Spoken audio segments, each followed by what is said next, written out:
Good evening, ladies and gentlemen, and welcome to the second day of the Digital Capitalism Congress here at Friedrich Ebert Foundation. My name is Geraldine de Bastian, and I have the pleasure of leading you through this evening's program, this interview session, which is going to focus on AI and medicine. Before we begin, I'd want to point out that the session is taking place in English, but we do have different translation services available for you, and you can check those out via our website. So, there are great expectations when it comes to the use of AI in medicine, such as detecting illnesses earlier or providing individualized and custom-made treatments, for instance. However, digitization of health services is also seen as one of the most lucrative markets of the future, now possibly more than ever during the COVID pandemic.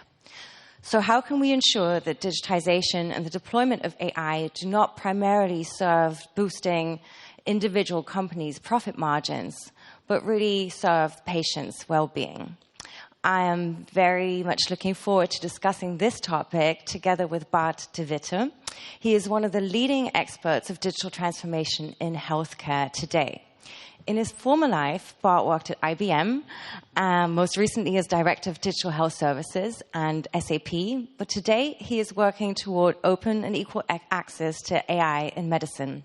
He founded the HIPPO AI Foundation, which he's going to tell us more about in a minute, and the Digital Health Academy here in Berlin, and is also part of the founding faculty of the European Institute of Exponential Technologies and Desirable Futures, Future.io. Welcome, Bart. It's great to have you here today. It's great to be here. So I would like to start with one of these general fears that we sort of like to keep as a pet topic here in Germany, which is the fear about automation and AI. AI being one of the factors that could possibly take away some of our jobs. And I would like to dive into this topic, talking about pathologists and pigeons, because I watched a talk of yours that you gave about, I think, 2 years ago, where you describe what might be one of the first jobs in medicine to go, as being people who look at a lot of images or other data trying to find the right diagnosis, and those are pathologists. Maybe you can elaborate on the question why being automated is not always the worst fate that we could experience based on that example. Yeah, that example is a very provocative example because I was always confronted with the fear, especially from the medical domain, that AI would automate their jobs. And if you read media, there was always catharsis, the drama, we will lose everything. And I found a research paper, where they trained pigeons to look at cancerogenous cells on pathology images. And after a week of training, these pigeons got better than humans. And I made this joke that I didn't see in any media reports that pigeons would take over our jobs. But even if pigeons can do this better as humans, there is still this, we would not completely transfer that to that technology or animal technology. So I think when you look at a lot of the diagnostics in healthcare, it is based on pattern recognition. And the reason why these pigeons got better than humans is because pigeons have a much more wider array of light waves they can see. So they can see much better than humans. And if they look at images, they see much more different patterns than we humans can do. That's why they got better. But now, if you think about technology, sensors and cameras and processing power has nearly endless capacity. So it is without doubt that these machines will recognize patterns way better than humans do, which doesn't mean that in the future there is no job for pathologists, because now we are entering the stage of genetics, and where pathologists are using genetic data to do diagnostics. So it's a transformation to new layers of information that doctors need to take decisions on. So I'm sure that you get to talk and to think about these topics a lot, but for those people watching us who maybe have not got a full overview, diagnostics is one area. Can you give us a little bit of a general overview? Where does AI today and where will it in future impact the health sector? What are the main use cases? Yeah, the future is important because we are at the very early stage of AI, and we are building AI on a foundation that will be the same as the future AIs that will do more complex things. So that's why perhaps we overestimate the AI today or the capacities today, but I think we shouldn't overestimate it or underestimate it, because the foundation that we choose today will be the foundation of an perhaps general AI that will be able to cure all diseases. Today we are very good at recognizing patterns in images like radiology or pathology. I was part of an experience in Africa where we started using images made by a mobile phone, and we were taking photographs of the cervix for detecting cervical cancer. And after 5 years, that startup that created that service was better than the pathology and the lab. So the pap smear, the standard test, the golden standard that we use. So image recognition is something where AI is really good. Where it gets difficult is when we start using written data, textual data, because it always has a context. It's super biased because data is produced in a specific context. In the US, we see that a lot of the data is optimized for billing purposes because that was what data served for. But in the future, we will be able to combine medical imaging with textual data, with genetic data, and we call this multi-omics, multimodal analytics. But I think the biggest promise is going to be in biology, which is applied medicine, or applied biology is medicine, where we start to analyze how diseases start and how we can stop diseases from happening. And that's going to happen when we start analyzing biological data, which is multi-omics. Like there are different ways of looking at genetics, and there are different layers. And if we analyze that, we will be able to early detect diseases, and we will be able to find therapeutics or lifestyle changes that will prevent diseases from happening. So that's a little bit of an outlook, but we're preparing that future right now. We need data to feed those AIs, and we're basically in the sort of stepping stones toward that future. Where is that process taking place right now? So maybe especially in Germany, but also in Europe, where are we at today when it comes to using data already now for healthcare or gathering that data that's needed to power those future AIs? Yeah, that's where everybody is aiming for, to get early access to data, not because they want to use the personal information in healthcare. I think the value that you get out of the collective, the aggregated data, is much more important than the personal data. So taking the fears away that people are collecting data to use it for personal advertisements, as in commerce, is not as interesting, because it's much more interesting to find new patterns within that data to detect diseases. So there are different ways to do that.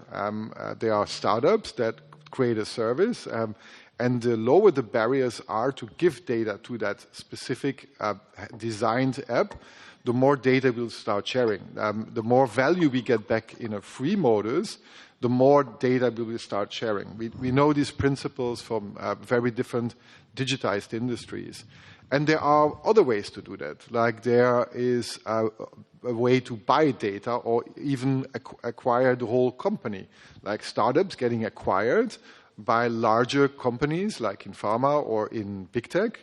There is a large search engine company in the US. I think everybody knows who that large search engine is, but they bought Fitbit. And within that Fitbit organization, there is data from 80 million people with lifestyles, collected lifestyle data, where you walk, where you sleep, what your heart rate is. So people are starting to buy data. So there is, even though a lot of people tell that there is no monetary value on data, there is a huge battle now to get access to data, and it's based on who has the largest capital to buy these companies, or who is accelerating the investments within a startup as fast as possible to build these tools that collect data. Okay, so let's dig a little bit deeper there. Those different stakeholder groups that you started introducing. I got to talk to Shoshana Zuboff yesterday, of course, also about the role that big tech corporates are playing in today's society.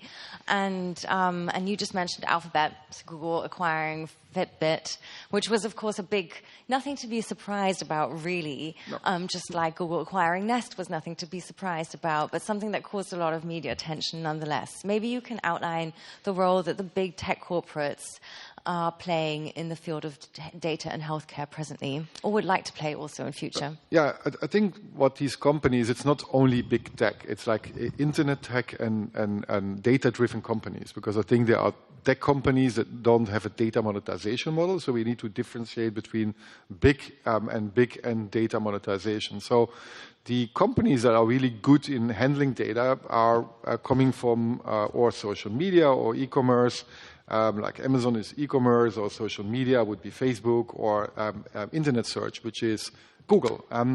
And what they can do really well is understand or collect data and create out of the data actionable information.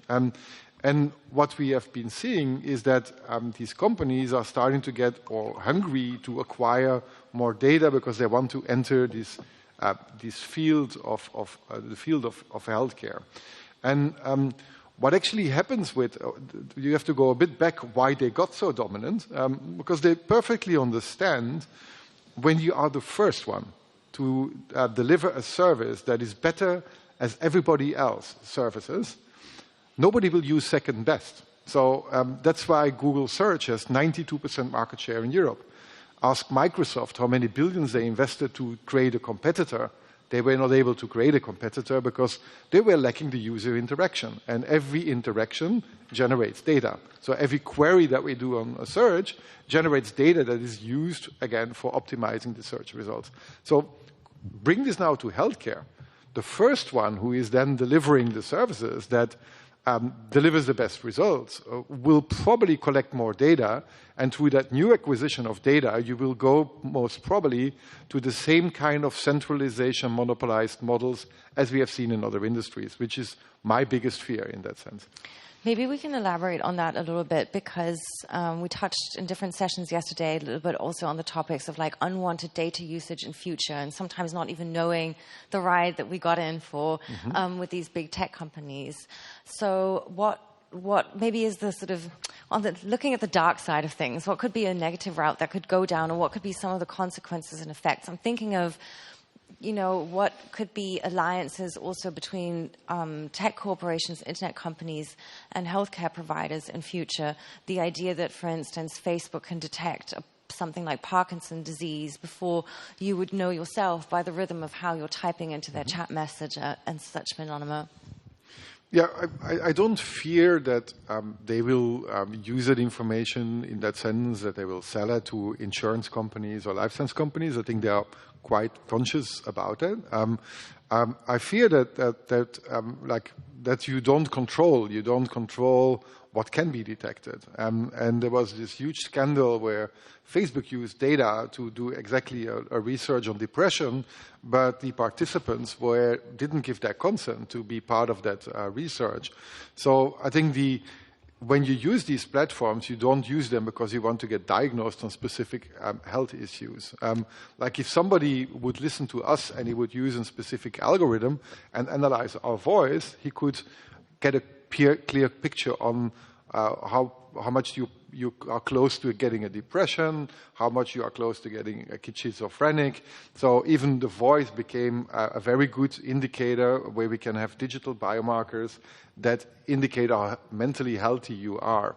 So that means that we can't protect it anymore, because otherwise we should not speak here online on events, because my voice became suddenly a model that transfers information that is related to my health. It very quickly brings us into very ethical questions around the topic of how early do you want to know? Like, how much agency will the human have to say, thanks, I might not want to know that diagnosis until whatever time I'm ready for, the sort of general agency that we have to be in charge, basically, of our health and our bodies before letting other systems around us decide what is best for us. I think it's a double sword in that sense, because at one side we want to move in prevention, and prevention means to know your risks of specific diseases. So that means if I know that through lifestyle changes I won't get diabetes, then perhaps I will change my lifestyle. Diabetes is a perfect example that through lifestyle changes like nutrition, movement, that you can really calculate well how low or high your risk is, or how you can influence your risk. So it's a double-edged sword. Like, you want to know the potential risks. The problem is if as you said, like agency, if organizations that don't have or don't have that role, or don't have that mandate that you give them to analyze that information and use it subsequently for others. Like, I give an example, there are in the US startups that using that voice analytic algorithm that I just explained for doing job interviews. And they analyze candidates on their voice and their mental health. They just don't call it a diagnosis. They just give some numbers on this is the ideal candidate. I find that super scary, I have to say. And I guess it's a little bit, it comes back down to the agency of the individual in a way, because if you're talking about prevention to enable me to live the fullest life that I can and I want to live, that's a great thing. But if we're talking about prevention in a way that we can heighten efficiency to perform better in this capitalist performance society that we live in, or to have third parties like a future employer or an insurance company, which you mentioned earlier, know about the client or the employer they're engaging with, then I find it a little bit worrying if that's another sort of amplification of that way that society is growing anyway. Yeah, I said a few years ago we need to definitely dig deeper into the anti-discrimination laws, because I think instead of protecting data, we should start thinking on the other side of abuse of that information. And if you look at people who are have a specific disability, like if you are very visible disabled, you are protected by a lot of laws. But we are becoming as disabled because nobody is perfect. So through that information, everybody has a specific ability and disability in something. And that means that everybody can get discriminated on based on that information. So I think we need a much more larger discussion on the risk stratification within insurance companies that are being used, if that is still applicable in a world where everything gets more precise and predictable. So we've talked a little bit about the role of the private sector and the big tech corporations in this. We tend to have a lot of skepticism when it comes to these topics, as I said in the opening question already, in Germany. And I would like to get to the role of the public sector in this whole thing. Now, I got to watch, so on the one hand we have a lot of skepticism, on the other hand we don't seem to have very adventurous tech skills. I got to watch a talk at the Chaos Communication Congress, I think 2 years ago, where I really recommend everybody seeing this talk, just taking apart all the different e-patient solutions that we have in Germany and hacking his way into every single system and showing how incredibly insecure all of these are, basically. So I felt this was very much sort of exemplary of the state of digitization in Germany, which seems to be, put mildly, not at the height of the global game somehow. No, well, I think if you look in other regions, then security is as well a topic, but Germans are very particular on the topic of security and data protection. I think it's just the wrong focus. I think we need to, I'm part of that Future IO, which is about creating desirable futures. And if you want to live in a future that is desirable, you need to shape it. So having a discussion that blocks innovation and that doesn't drive innovation mostly pushes us into a future that others have designed. And that's what happened today. Like, we were very skeptical in a lot of senses, and we are using tools and platforms that are designed based on different value sets coming from different regions that are not compatible with our values in Europe. So I think that these always pushing and finding loopholes in the app, that is part of an optimization process. And we need to get over this. We need to, okay, there is an error, repair it, get further. And this needs to become a more, not a polarized discussion, but it should be more like, okay, let's help each other to create these safe environments. The thing what worries me more is that we are starting, because you mentioned public healthcare systems, that most of the digitalization is happening within the private sector. And we live in Germany, where we now just have the Digital Act, which is a Digital Health Act, which is an act where doctors can prescribe apps, which is great because these doctors can deliver value. But I question a lot of these things because who gave the government the mandate to suddenly privatize our public healthcare system? Because these apps are taking over quite a lot of the relationships. They are taking over therapies, and this is a privatization in healthcare. So yesterday with Shoshana, we were speaking about the state surveillance model from China and the surveillance capitalism model from the US, and these big models we're facing. And she was making a plea that we need maybe not a European model, but a democratic alternative. And if I understand you correctly, that would also be a plea to create public sector alternatives to the business models that those companies who our data is being passed on to are following today. I think it's not a one or the other. I think it's we can talk about, do we create an infrastructure which is a public infrastructure or a common infrastructure that is based on specific principles and values and especially on our human rights. Like if you talk about geopolitics, I think that's what politicians do. But if you talk about geopolitics, then we need to see who delivers the right to get access to healthcare. That is Europe. Europe has that within their fundamental rights in Article 35. There is written that everybody has the right to get access to healthcare, just like we have the right to get access to have privacy. So I think everything what we do in a specific sense should be based on our values. And then I think knowledge, that's where I'm very strong at. Knowledge in medicine, life-saving knowledge should be free, and the information should flow without any financial barriers in that sense.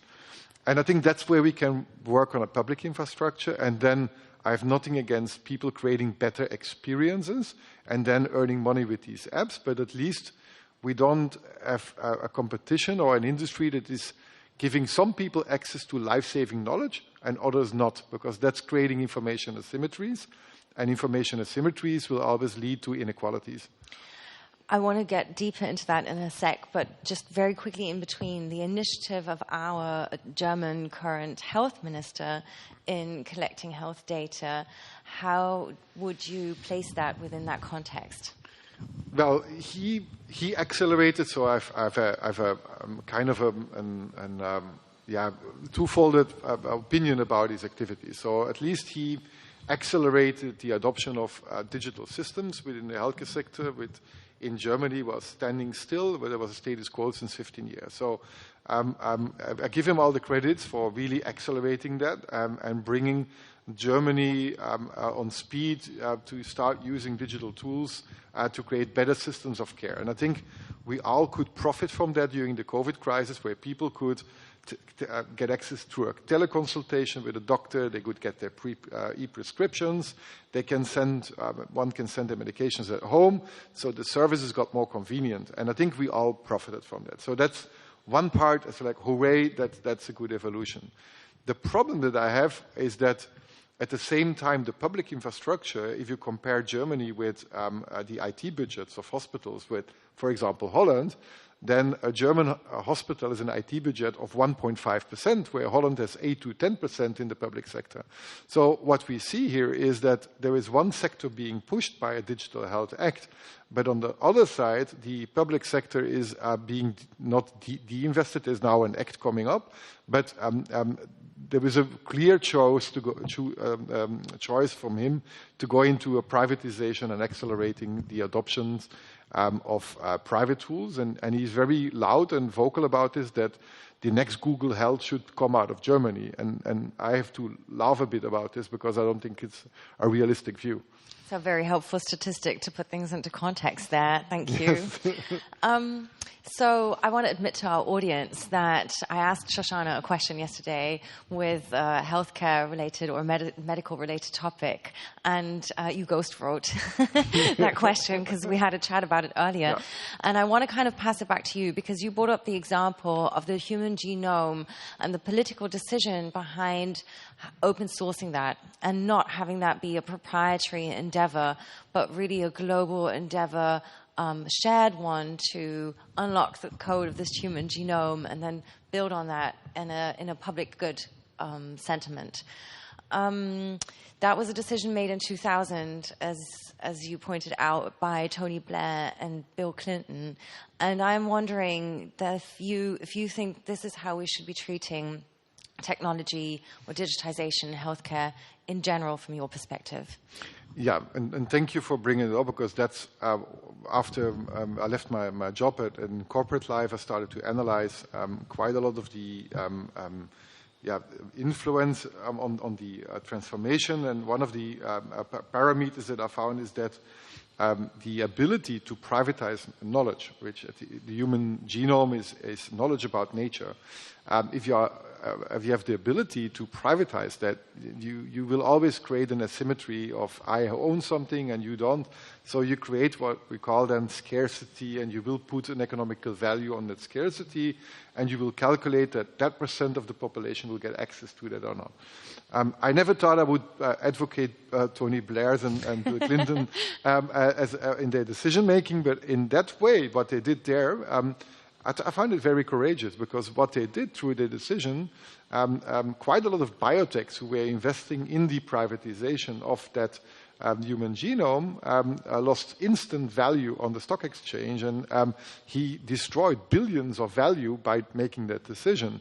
But now, looking back 20 years later, the price of sequencing a human genome is now as low as $1,000 a sequence. And that is because we democratized access, because companies could access to that. So opening up that common layer of genome data created access and created a healthy competition between the industry players that lower down the prices. So how can we think about that analogy in terms of open sourcing AI in medicine? Well, that's the thing what I've been looking in, like how do you create a similar effect with AI? And the problem with AI is that it has two layers. There is the data that you need to train an algorithm, and then you have the algorithm that uses specific methods. And then perhaps there is a third invisible layer, because every time you use the algorithm, you get new data. So it's not something static as software code. So with software code, we all know open source or open source hardware designs, that these are quite static processes. So the way how to do this is to really rethink how we look at data. For me, data is part of a reflection of human life. And if you think about healthcare, data is nothing else as a replication of patterns of what actually exists in the physical world. And our fundamental rights forbid us to sell our organs. Our fundamental rights forbid us to create physical clones. But our fundamental minds don't forbid us to create digital clones. And these digital clones can be owned by private organizations. And I think we need to adopt this, because if this happens, I can build a digital avatar that speaks like me, acts like me, but I don't have any agency on it. It can open a bank account online for me using my voice, synthesized, and there is no way how you can control this. So I think we need to create a more ownership in terms of there is no clear mandate on who owns data. Everybody thinks that you own it, but it's not. There is, from an ethical point, from a legal point, there are very confusing definitions. And I think what I start doing is, no, we should say, like, we own our data and we can decide what we do with it. And I think the solution is to say, like, if I donate my data to an organization, I want it to demonetize. And so that means that you create common goods. A quick question just on what needs to be open. Is it just the data, or is it also the AI, the technology, the code operating with that data itself? Like that? Lots of the AI is already open. Like a lot of the algorithms are open. Google open TensorFlow. Like there's a lot of things that you can use. So if you look at the tools that we use to train AI, that got completely democratized, so which is why you see exponential growth in the publications of AI. So you see suddenly everybody getting access to the technology. So that is open. The problem is, and we have to define what open data is, because it's not about personal data. Open data is about anonymized data that can be used for training an algorithm, just like the pigeons looked at pathology data. It's purely anonymized. It's for training the AI system. And that needs to be open, but not open in terms of with a license that can create private knowledge, but open with a license that creates open knowledge. And there's a huge difference between those two. Absolutely. So yesterday, there was a big... I love the moment where Shoshana was like, build it and they will come. The idea that we need to start building alternatives and platforms. And I know you felt spoken to, but I also felt like, oh, that's so cool. I have Bart with me tomorrow. And he is building alternatives. So I said in the introduction that you have a foundation called HIPPO AI. Can you share with us what you're doing there and what your vision is for building these open source alternatives? Yeah, so it's probably the most craziest thing I ever did, and a lot of people say, like, what are you doing? So I first analyzed more than a year to how can you open source medical AI. So there was a lot of learnings, a lot of conversations, a lot of trials. And then I realized, okay, it has to be a non-profit. So it's in German a gemeinnützige GmbH that we founded. And the goal of that non-profit is to collect donations, financial donations, because as soon as we start collecting industrial memberships or whatever, we're going to be influenced by the industry. Or as soon as you receive money from public money, in a sense, you will be influenced. Because one of the conversations I had was with the founders of Medicine Without Borders. And they told me that they didn't refuse from day one money from any government because they're going to war zones and they want to avoid when there is a boycott against the country that suddenly they can't act there. And it's like, okay, if you think about democratized AI, it should be free of political influence. It should be free of religious influence, which in some countries is a huge thing when you talk about female health. So the only way how to do this is creating an NGO, a non-profit, that is of the people, by the people, and for the people. And that's what we are doing. So we are collecting data. We are in a very early stage. It is a really difficult trajectory, but we are advancing. So what we are doing is we're setting up campaigns now. Like this is from a campaign about breast cancer. So we are... this is about ESCI code that reflects my body and that tells you that your body is data and human life is data. So what we are asking is people to donate their data. We can't collect data, by the way, but we collect the data from research projects, from individuals we can't yet. But the goal is to collect data, to create data pools, and then protect that data with an open knowledge license. That means everything what happens with that data pool will be free of economic interest. So people can start using that data, creating AI methods and using algorithms, but everything what touches our data is creating an ecosystem of openness. And everybody who uses these algorithms is obliged and mandated to share. So what we are creating is a bit of a medical internet with open knowledge in that sense. Just a quick geeky question. What kind of licenses exactly are you using? Or did you have to come up with those yourself? Or is we created an own license. Okay. We don't know if that is going to hold. Like it's the HIPPO AI license, which is specifically on AI. There are other open knowledge licenses out there, but they had loopholes because somebody asked me, okay, if you're going to create open data and a big tech would use that data, how do you avoid them from using that data in an ensemble model, which is a more complex thing, but how can you avoid them from doing that? So what we described in the license model is that if a big tech would use our data, they need to open up their private knowledge and open up their own algorithms, which is mostly their USP. So they can't touch that data. And if they do, then they will need to pay fines over time. In order for this to be effective, don't you need to be like ahead of everybody's game when it comes to the data sets you're collecting and building, or where's going to be the turning point for this to have an impact? The target point will be that we're creating global data that is inclusive and that has no bias. And there is some voices here that in Germany we need to create from the government German data pools. And it's like, what are you going to do then if there is a person from Africa coming to the Charité and you're going to say like our AI is only trained on European and German data, so we can't treat you? Data needs to be global. So we need the biodiversity that is reflecting in the data. So what we are doing with HIPPO AI is we are building up a global network of HIPPO AI ambassadors, and each of these ambassadors is creating HIPPO zoos, which are local communities that will then start working together with local hospitals that we can then use to collect data that we then globally bring together. I've read a pretty scary, in my mind at least, example of how such kind of data exchanges can work, of a Chinese startup called CloudWalk AI that basically acquired the whatever set they had of Zimbabwean people's faces from the Zimbabwean government, because the AI was only used to Chinese faces and they wanted to train it with African faces, all right, in a country that has pretty much zero data protection laws and wants to use this Chinese technology for public security, which probably basically means citizen surveillance. So I'm guessing you're taking a very different path with these communities that you're building up. But I'm still wondering, like, where's the leverage point? Like, how do you make sure you're, let's say, getting to the right data sets and the quantity of data sets you need whilst there's those kind of public-private partnerships happening at the same time?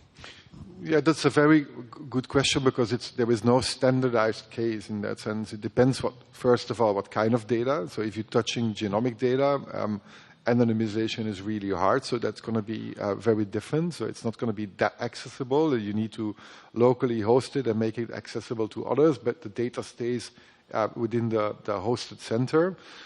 So it depends, first of all, on the use case. Secondly, we as an organization, we don't want to hire and train a lot of people with clinical skills. We work with third-party contracts with renowned clinical institutes that have the expertise. So we are building a network of clinical partners that will do that for us, and we use the funds that we receive, the donations that we receive, to fund these projects. That's at least the goal. I personally really appreciate the global perspective that you have on this topic, and especially also on the topic of data sovereignty that you just touched on, because I sometimes do fear that when looking at these new models of data management, like data trust and data stewardship, that we may be steering into a very regionalized or even nationalized protective era of the internet. And often when these discussions center around, we have to have the local community benefit first from the data, or citizen of a certain country benefit first from that data, I wonder about other communities and other areas of the world that also need data to grow their societies in a democratic and economically prosperous way, sort of leaving out the responsibility perhaps of also seeing the global connectedness. And I feel that you're doing that with your work.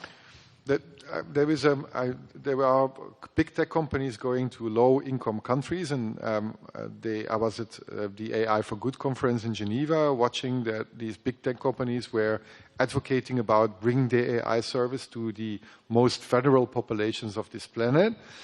Google's new AI center in Accra, Ghana, or IBM's in Lagos and Kenya. So it's about the service. So they were treating patients with detecting if they have diabetic retinopathy, which is a risk on blindness when you have diabetes.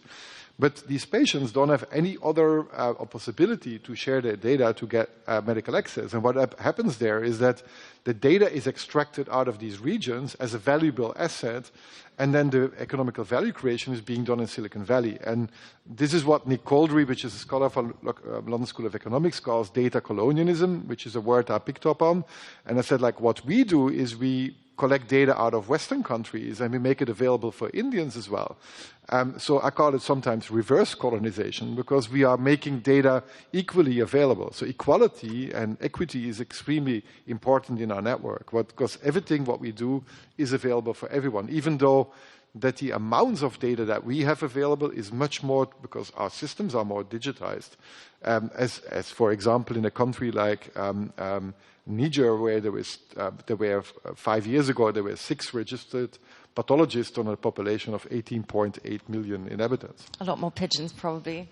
Yes. Well, yeah, I don't know if there are pigeons over there. Perhaps there are other animals that can there are pigeons They're using dogs for smelling at urine to detect prostate cancer. So they're using dogs for detecting COVID patients at the airport in Finland. So these are the kind of same examples.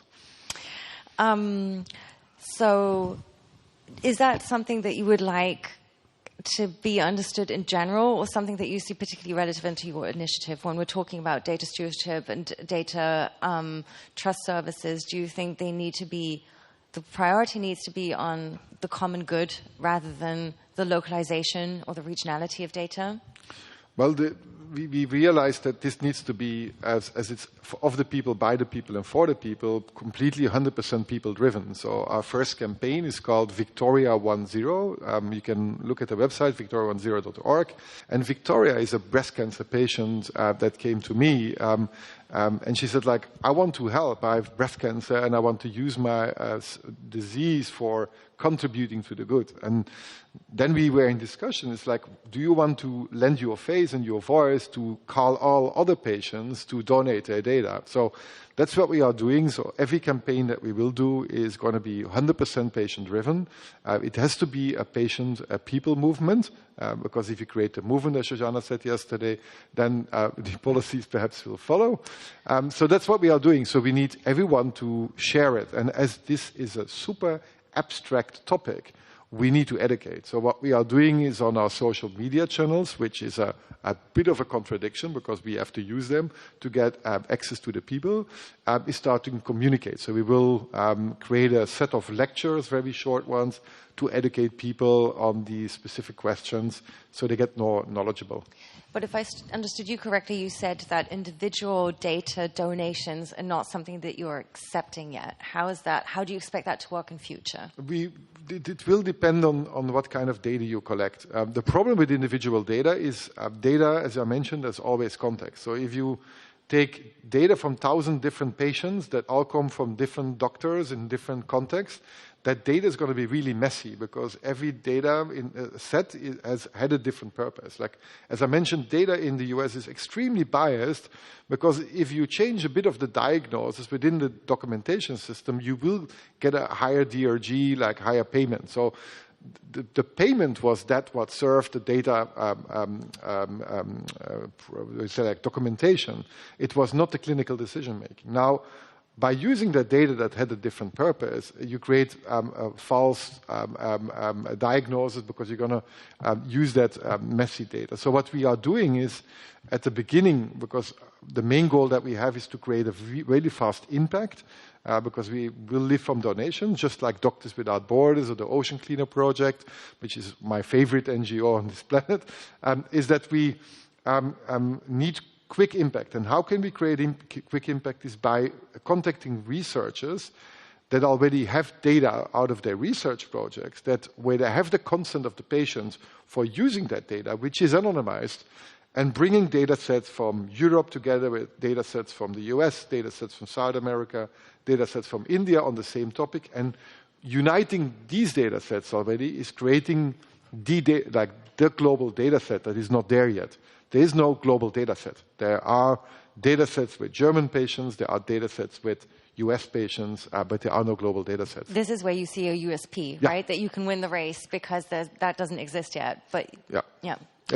We need to be creating the data sets. And I think that's how we can most probably, I don't call it, if it's a race, then it's competitive. The best thing that can happen is that when we create that movement, that people start to think that, hey, this is our data. The knowledge out of the data of the collective of humans belongs to society and not to the economy. So if we start thinking a bit different, instead of being the victim of these platforms, but being the actors of a different future that we can define ourselves, then I think we have a bigger change.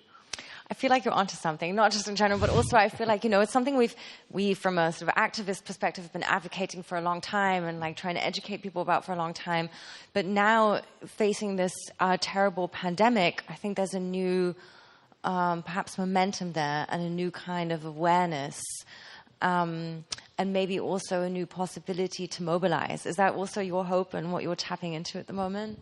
Well, I was part of a project that in the 11th of March, a friend of mine who lives in Berkeley created a Facebook group to call everybody who was related to 3D printing. I love how we're already laughing at Facebook group now. It sounds like a thing we're not doing anymore, but like, lack of alternatives. So. That was the lack of alternative, and it's the fastest way to reach a large crowd. So within 8 weeks, that group had 80,000 people, and within 8 weeks, that group printed over 20 million of goods, all based on open source. Within 8 weeks, the FDA approved these designs, 3D printed designs for emergency use without certification.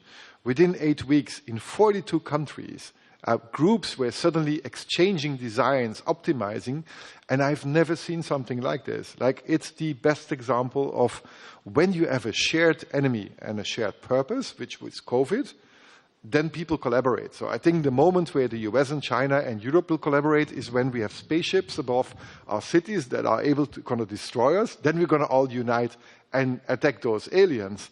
So I think that's what we need. We need shared purpose. And that's what I give with the foundation. That's a really good example, because we have seen a lot of fantastic examples of the use of open technologies in healthcare globally.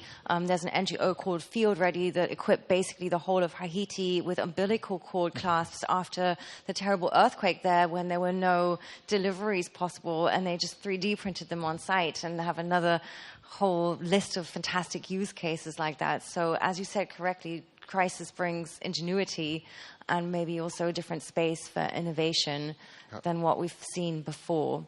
I want to get back to the sort of role of the individual in creating these data sets, because something that we also touched upon yesterday, very briefly in discussions, something that I think a lot of people would say from today's perspective is to be avoided, is to see your personal data as something that you can capitalize on, something you can monetize. This kind of idea that Jaron Lanier introduced, I think, back in 2013, which is now, by many scholars and activists, been criticized as being a very neoliberal perspective on the data.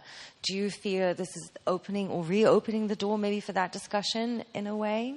Well, I've been contacted by quite a lot of blockchain data marketplaces that kind of have the idea that we, for companies to use our data, should get monetized and rewarded. And then I said, like, okay, then even if you would get rewarded, the maximum you could get out of your health data for clinical use would be $1,500. Compare this to the $2.2 million cost for a new gene therapy, you will not come far with that. So I think the idea that you will get, first of all, things back is a wrong idea, because you are just adding up cost for these industries to get access to data.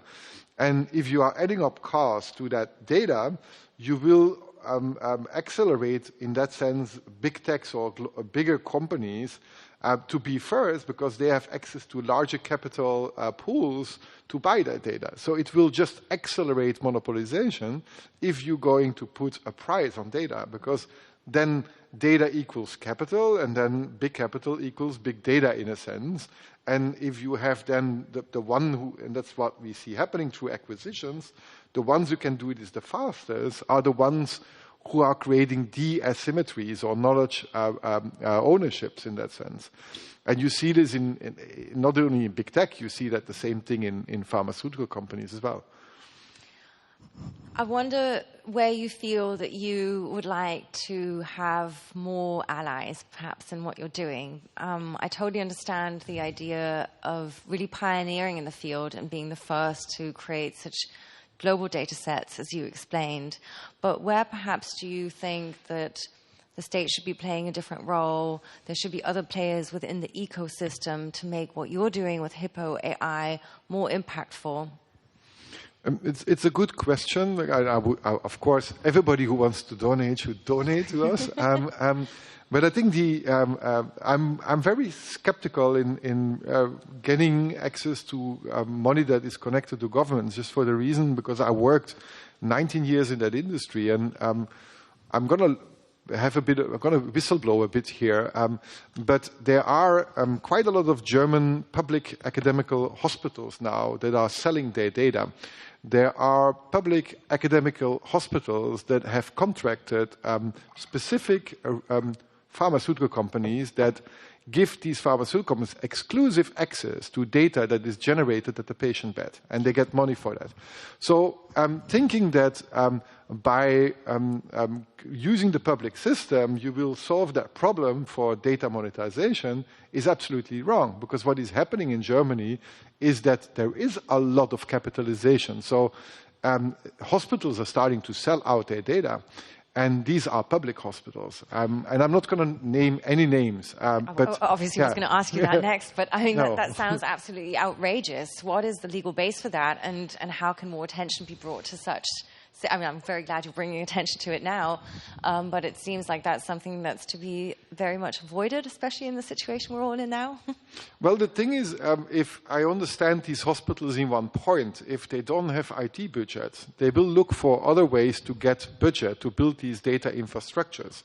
And if then other companies tell that, oh, we are going to invest in your data infrastructure, but then we want access to that data, then this is what happens. So if you lack funding in the public infrastructure, they will start being creative. And during my time when I was working with IBM, most of the clients I went to, they said, like, we want to do an AI project. We don't have money, but we can give you data. And it's like, IBM is not a company that lives from monetizing data. It's not an internet company. So that's the bomb. Like, that's why I'm very skeptical. But I'm hoping that the European Union on that level gives me access to data pools, to funding pools that we can start using. Well, okay, I hope there are going to be a lot of angry tweets going out to Mr. Spahn tonight or tomorrow morning. It's not Mr. Spahn. It's like the local healthcare systems are run by local governments. So it's always federal. And we had a discussion about digital education yesterday. So this is very much along the lines of the sadly downfalls of our otherwise very, I think, great federal system. Ladies and gentlemen, I failed to point out that you can, of course, participate in this conversation, which is my bad totally, but I hope you realize that there's a hashtag behind us, DigiCap, which you can use to communicate questions to us on Twitter. And now is the point where I'd like to open up the discussion, and I have a colleague who's going to help with this, a co-moderator who I'd like to introduce to you. It's Daniel Leisegang, who's editor at Die Blätter, which is a magazine that I hope you've all read, and if not, should be reading, and also a cooperation partner of the DigiCap Congress. So I would like to pass the stage microphone over to Daniel now and see if we have questions coming in from the audience. Well, thank you both. Thank you, Geraldine, and thank you, Bart, for this very exciting debate on an alternative and I think very purposeful approach here, especially in regard to that we are facing right now a pandemic and also a new global trade, but also tech war between Asia or China and the United States and Europe in between. And there is one question regarding that came in on Twitter from Hendrik Mattis, and he, as I understood from his profile, is himself active in the field of digital health. And his question is there, like, he understands the risk that all the tech companies in Silicon Valley are for your approach, but also for the data, all our data in particular. So his question is, how can we foster, how can we support European companies to offer better services faster in order to keep health data and digital autonomy for health in the European Union? And thank you for that question, Henrik. I think that's an easy answer. I think we need to be much bolder in terms of the standards that we define. And if we would say, like, we in Europe, because Article 35 says that we have to give everybody access to healthcare, means that medical knowledge should always be open. So imagine that in Europe, by standard, we would say, like, when we apply AI in the sector, the algorithms need to be published, even including the code, and everything has to be open. That sounds like the most craziest idea, most probably, but it's your economical value when you build a product is not based on I own the knowledge that others don't have. It's based on the user experience. It's based on so many other factors that we could create in Europe for the companies a shared layer, which I call the medical internet, a shared layer where companies can tap into, where they share, and where we don't have any competition on medical knowledge. Like Europe has 35,000 medtech companies, and 80% of these companies have less than 50 employees. Now, if you ask the CEOs, can you manage to transform them into AI companies, 75% of these companies say, I can't handle. So we have two options. Or these companies dock into an API of a big tech player, or we start collaborating on open source. And I think we should be bolder and going much more open source in this sector and defining it by using open standards. Maybe I can extend that question a little bit, because I was wondering, and I find this question really interesting that Hendrik raised, but I was wondering, what is your experience in Brussels, in Berlin? Is there an awareness among politicians that the system has to change in advance, maybe? Because we're having this debate on Facebook, as we're having it here for a couple of years now. How do we split up Facebook? How do we set limits to the power of Facebook?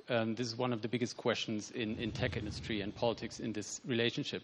So is there an awareness also? Maybe have they learned a lesson from the Facebook era?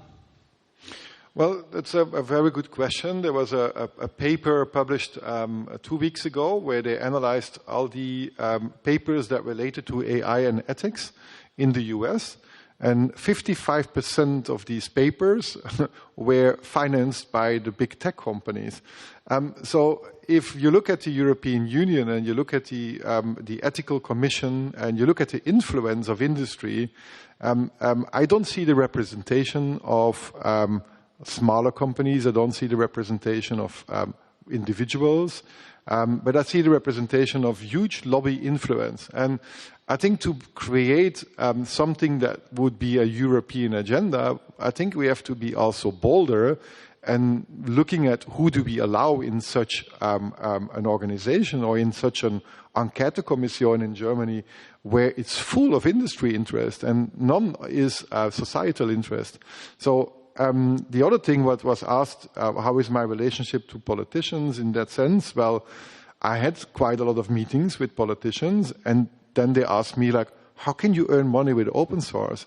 Like, they don't understand. Like, they don't understand that each health startup here in Berlin that gets millions of funding, 60% of the code within that startup app is based on open source. They would not even be able to develop anything if they would not be open source. So for God's sake, if they take decisions, get the experts on the table who are non-biased. All right. Maybe another question which relates to what you said in the beginning about the pigeons that came in. Thank you.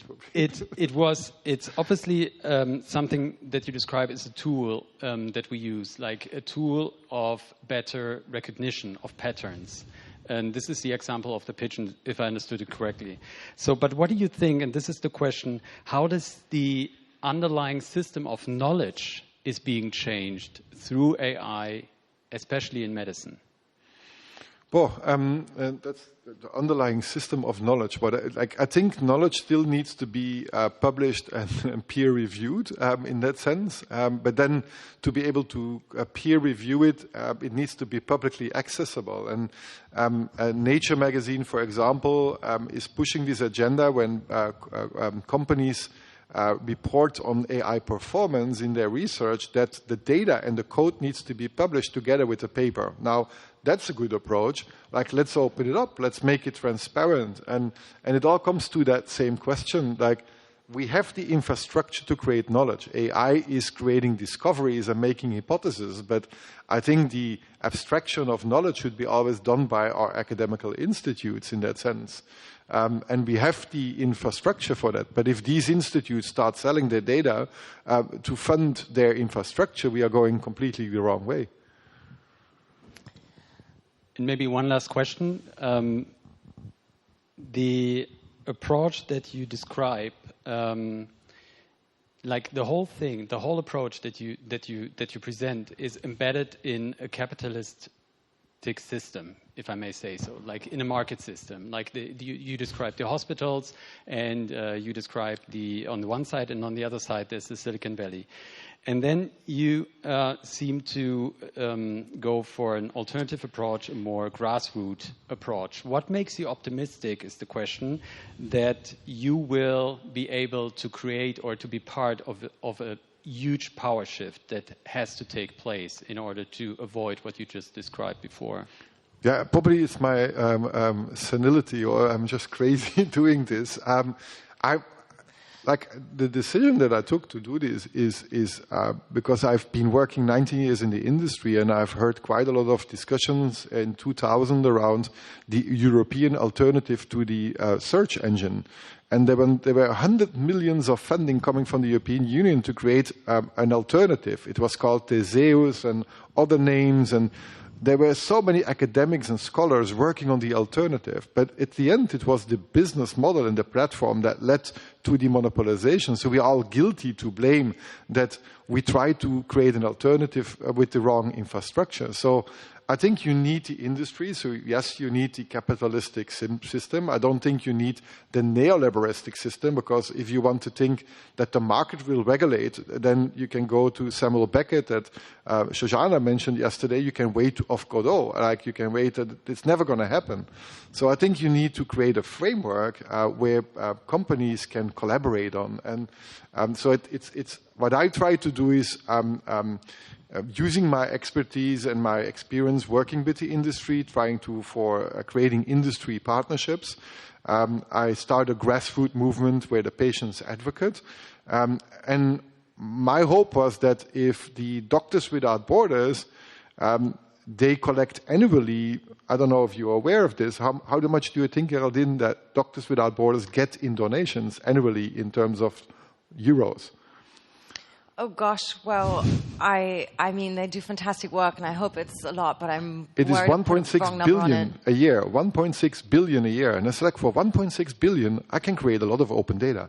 So, and that's a bold statement, but I think if we are able to translate that's what we want to do, and if people, and I'm super happy to be here to be able to communicate, if people start spreading this idea that we as society are in control of our own future, and we can do this when we donate to a specific organization that creates open source for the industry, I think we have a solution. 1.6 billion is not a bad number. It seems to be a lot more than the German government is willing to invest in. I can do it. It's not me. Like we are gemeinnützige GmbH. We are regulated. Everything is going to be transparent. But even Ocean Cleaner Project from Boyan Slat, which is an NGO that wants to fish out the plastic of the ocean, they receive 150 million a year on donations. So it's about we can still direct as humans globally to donate in organizations that work for humanity. I want to give you, first of all, thank you, Daniel. Thank you for being such a good advocate of the audience, and thank you to everybody who handed in questions to us today. I want to give you, before we close, Bart, the opportunity to shamelessly advertise, and if people want to get active and donate, where should they go after hearing your talk now? We are still a bit in stealth mode, but we launched our first campaign, and that's called Victoria with a K, not with a C, victoria10.org. You can find all information there about the campaign, what we are doing, all the social media channels. We have not so much followers on social media, but we have created this amazing campaign where we try to visualize, because we learned that more people are influenced by images than by text.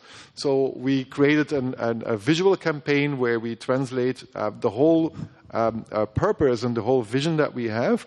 And the more people that join us, share us, donate, and help to spread it, the faster I will be able to make an impact with my organization. Absolutely, and I really want to see you do this and raise all these millions and change the game of open data and AI. Thank you so much for being with us here today, Bart. And yeah, ladies and gentlemen, I really hope you enjoyed this discussion as much as I did. If you want to share it with a friend, we're uploading all the videos of the talks happening here as soon as possible, basically the day after, on the website. And I want to leave you with a couple of recommendations because, of course, there's more coming up in the DigiCap program. The next interview that's going to be held here on our stage is going to be held by my colleague, Toby Müller. He is going to be speaking to Matthew Taylor, who's the director of the British Royal Society of the Arts, on November 18th. And they are going to be speaking about the labor market and yeah, basically all of our work lives changing in the time of Corona.